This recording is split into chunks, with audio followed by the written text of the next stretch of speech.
Hello, Internet. It is I, the Malik Aaron, and welcome back to Box Office Predictions. Today, we're going to be talking about The Nun 2. So, as usual, we're going to be going over the pros and cons. So, let's get to it. Pros. This is the latest Conjuring Universe movie. The Conjuring movies, they've been going on for 10 years. The whole thing started in 2013 with the first Conjuring, which was a surprise hit. Opened with like 41 million, made like 137 million domestic, over 300 million worldwide. Huge hit. So naturally, you gotta make it a franchise because that's how the Hollywood machine works. And boy, they pumped out a lot of these movies. Annabelle, Conjuring 2, Annabelle Creation, The Nun, Curse of La Llorona, Annabelle Comes Home, Conjuring Devil Made Me Do It, and now The Nun 2. The thing is, with all these movies, they were all hits. All of them made money. Look at this: 300, 200, 300, 300, 300, 100, 200, 200. And all of them were relatively inexpensive. So, I mean, that's a really good track record. That's a great track record. Now, I said they were all financial hits. I didn't say they were all critical hits. It's a lot more hit or miss with that. But financially speaking, they've all done well for themselves. But the nun is the most important out of all of these, naturally. And the thing is, like with the nun, like its whole existence, it kind of confused people because like the nun character was like in The Conjuring 2, I believe, and it was, like the character is like very like a side character, very much a side character. And when people, I guess they announced a whole that we're gonna make a movie about this nun, people are like, really, like why, like at least with Annabelle, like it's a doll. Sure, it's a doll, but it's a recognizable doll. It's kind of a creepy doll, so I guess you can kind of do something with that. But this is just like a scary nun that just appears for like I only think like a little bit in Conjuring 2. I haven't seen Conjuring 2. I only saw that movie once, so I have no idea what happened. I have no memory of what happened, but still, people thought this movie's existence was strange, and you know, obviously expectations were pretty low, but somehow, some way, this became the biggest hit of the whole series. And I still don't understand how that happened. Like it opened with 53.8 million, which is insane for not only that's that the biggest debut for the series, but that's incredible for September. I mean, overall that's like the fourth best. Yeah, fourth best for September, only behind the It movies and Shang-Chi. But at the time, this was like the second best. And this was like a year after like the first It came out, and that just completely destroyed all expectations for September. That movie opened with like summer numbers, opened with like 120 million. So this opened with like 53 million. People were like, damn, I guess September isn't such a dead month after all. So yeah, and the fact that it opened above like the main Conjuring movies is really weird. Its legs weren't great at all, but it still made over 100 million domestic, and worldwide it's the biggest of the whole series, 363 million worldwide on a budget of 20 million, 22 million. That's great. That's fantastic. So obviously, I guess in Warner Brothers' eyes, it makes total sense to make another one, make The Nun 2. So yeah, so financially speaking, the Conjuring series is probably it's I know I don't think it probably is. I think it is the most profitable horror series out there, or at least the most successful dollar wise. Like all the movies were hits, so obviously gonna label that as a pro. Not to mention the original Nun was the biggest hit of them all, so that's another pro. That's two pros in one, really. So that's the first two pros. Another pro is that there's no direct competition out there at the moment. Okay. The last horror movie we got was, God, what was it? Last Voyage of Demeter, a movie nobody saw and nobody cared about. So Horror fans, this is all they got for now. I need to emphasize that for now, because that's going to change real fast over the next month. But for right now, things are pretty quiet. So at least for this weekend. So yeah, so there's a lack of direct competition. Not to mention like the box, everything besides that is kind of on the weaker side of things. Like all these movies are either old or dead. So the Nun 2 doesn't have to deal with anything serious this weekend. So yeah, lack of serious competition right now, labeling that as a pro. I guess another pro is this movie's getting pushed decently enough. I mean, it's not been like really like shoved in your face, but you know it exists. Like I know it exists. Like obviously Warner Brothers, they're historically very ruthless with their advertising, but they're a bit more subdued with this. But it's still there. The advertising is still there, so I'm gonna label that as a pro. Uh, is that it? With pros? I think that's it. So, all right, cons. All right, so the biggest thing that's holding this movie back is the reputation of the first movie. Okay, the Nun, it made money, lots of money, but the thing is, nobody liked it.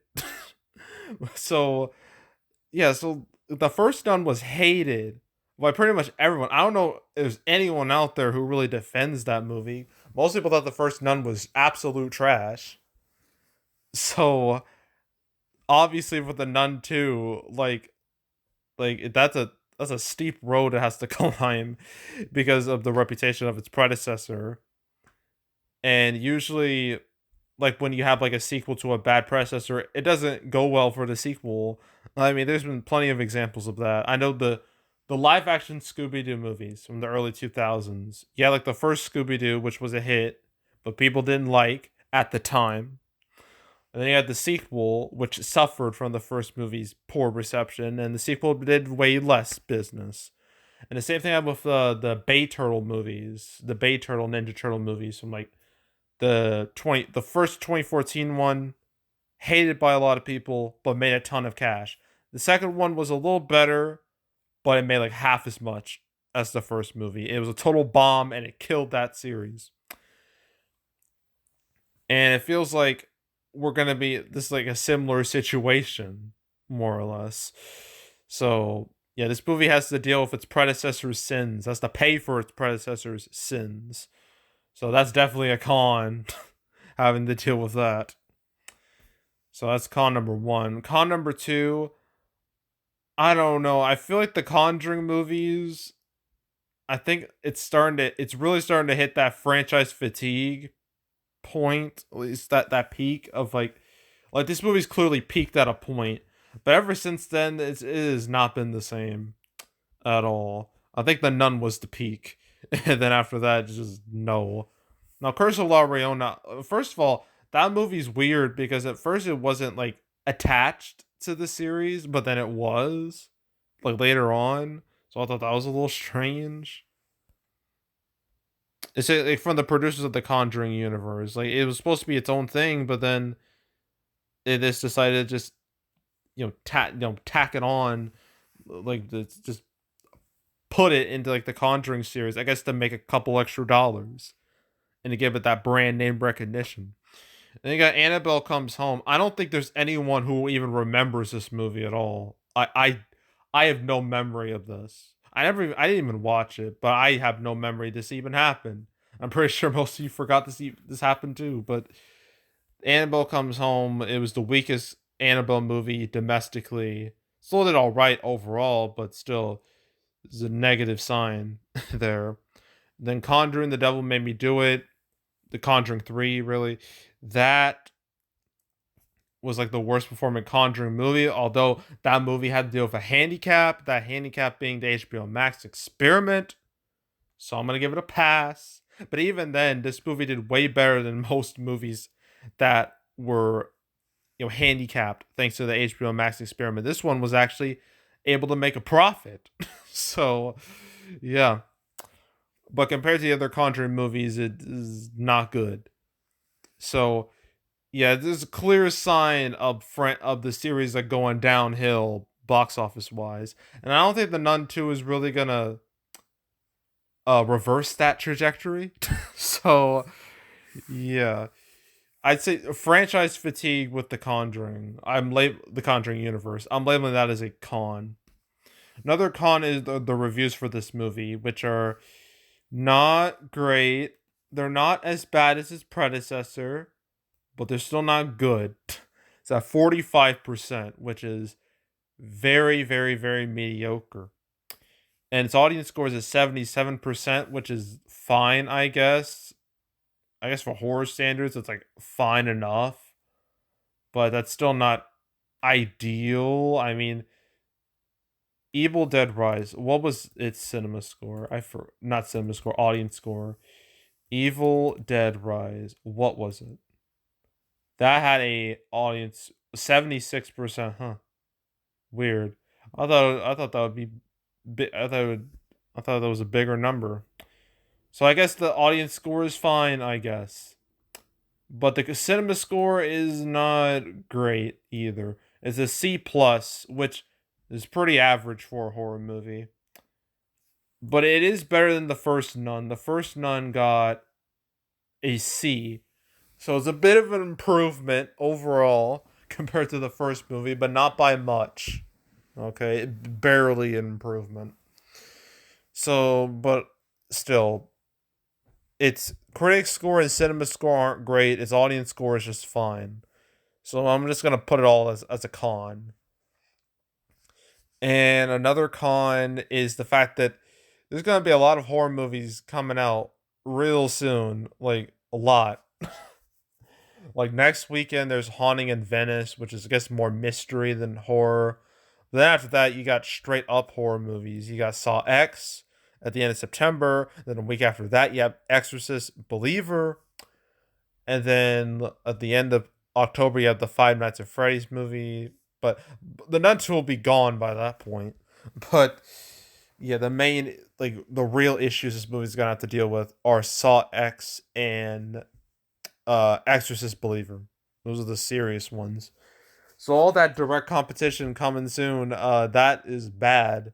So that's a con. And I guess one last con is Thursday preview numbers are not good, especially not compared to its predecessor. So I actually had the comparison chart. Where is it? The Nun. Show me the Nun. The Nun. The Nun. There it is.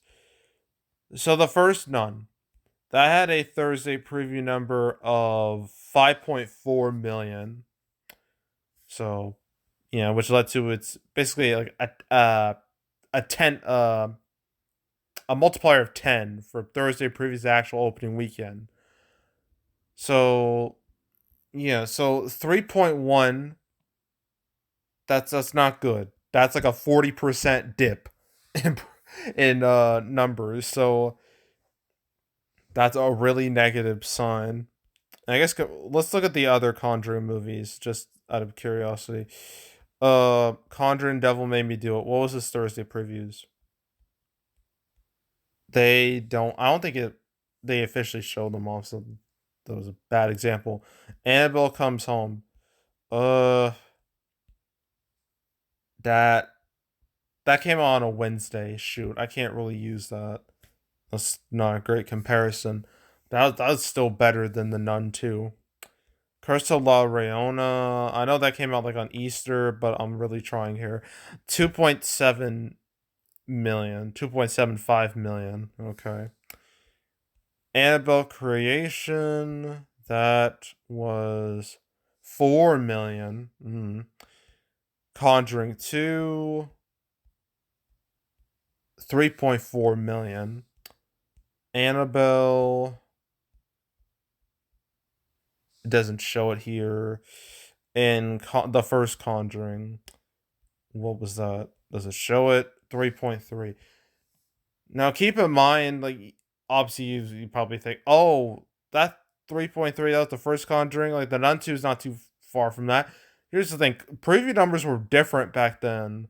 Like there was a bit more backloading. Now it's become way more front loaded, as we've seen like this year. Like there's been multiples of like five, six, seven. Okay, like preview numbers have basically become an extra day for the box office. It's not just like for only like a few hours. So yeah, so comparing it to these other movies is kind of, it's not super fair because there's a lot of circumstances and whatnot. But I guess compared to other horror movies this year, let's see, Scream 6. How did it do compared to that? If I can even like show it. Okay, Scream 6. That had a Thursday preview of 5.7.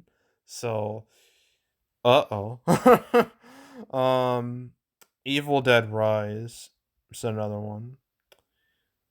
Evil Dead Rise, how did that do?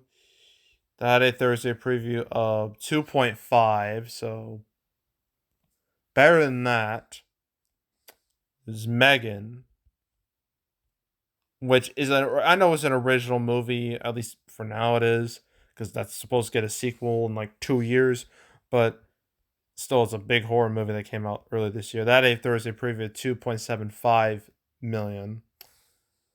Uh, were there any other big horror movies? I'm trying to remember. Insidious. Insidious.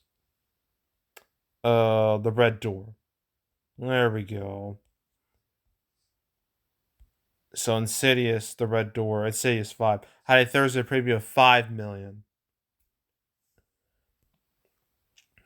So yeah, these numbers they don't paint a pretty picture because like the biggest here is like 44 million. That was Scream 6, and then after that is Insidious Red Door with 33, and then 30, and then 24.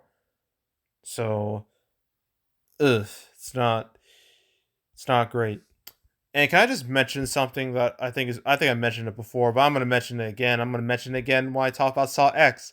The fact that this year you have franchise installments for three horror series that were all started by James Wan: Insidious, Saw, Conjuring. All three are getting new installments this year. I think is crazy. That is a weird coincidence.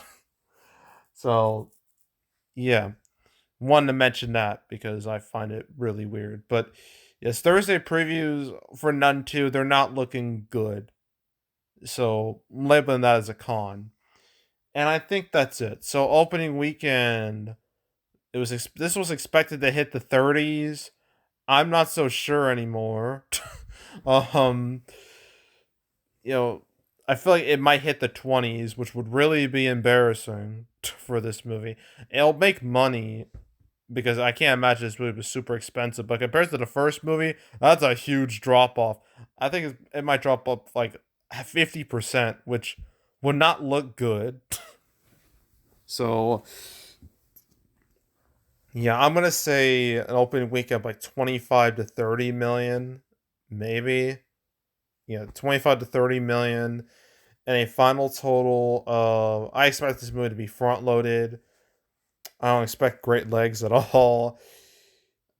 50, 60, 70, no, 50, 60 something million final total. Maybe high, 70, 50 to 70 million. Let's go with that. And then that's it. So that's it for the Nun 2, and that's it for the whole weekend. All right, we're done. So next weekend, I thought I was only gonna do A Haunting in Venice, but then Camp Hideout just appeared, and I'm like, I guess I'm talking about that too. So yeah, that's next weekend. Then the weekend after that, there's Expendables, and then there's It Lives Inside, I guess, and then the last week of September, that's the big one: Creator, Dumb Money, Paw Patrol the Mighty Movie, and Saw X. 4-1. That weekend's gonna be rough for me to record, so gotta prepare myself for that one. So yeah, that's like the rest of September. So stay tuned for all those videos. But yeah, so that's it. That's all. Make sure to subscribe, like this video, leave a comment, turn notifications, share the whole drill. You want to watch any of the past prediction videos I made on the channel. For this year, the past few years, want to watch any of them, go right ahead. There's also the canceled series where I go over all the movies that were supposed to come out but didn't. I covered the Nun II one time, and that was episode 151. I talked about it alongside a bunch of Warner Brothers stuff. Aquaman 2, Shazam 2, the House Party reboot that nobody watched. I'm pretty sure you all forgot even existed at this point. Evil Dead Rise, and Salem's Lot, a movie that is still in the ether, despite me making that video a year ago. um yeah, so yeah. So talked about it there. I've now made 205 episodes of Canceled. So if you want to watch any of those episodes from beginning to now, you want to binge them all from beginning to now, I highly encourage you do that. So go do it. And there's also box office recaps where I go over the box office results for any particular one and any particular month. My bad. I just did my August recap. Just did that. My September recap will come out before the Taylor Swift Eras Tour movie comes out. So probably in between that and Exorcist Believer. It should come out between those two movies. Well, I guess one movie and one event. I don't know what the Eras Tour. I don't know what it's classified as. And then my summer recap, my 3-parter, that'll come out around the end of September. It's gonna be like the non-losers, the small losers, big losers. That's those videos are gonna be rough to make because some of these movies are kind of hard to classify. So, it's gonna be a headache, but that'll be a few weeks from now. So stay tuned for those videos. But if you want to watch any of the past recap videos I made on the channel, you can go right ahead. And yeah, that's it. That's all. I am out. Goodbye.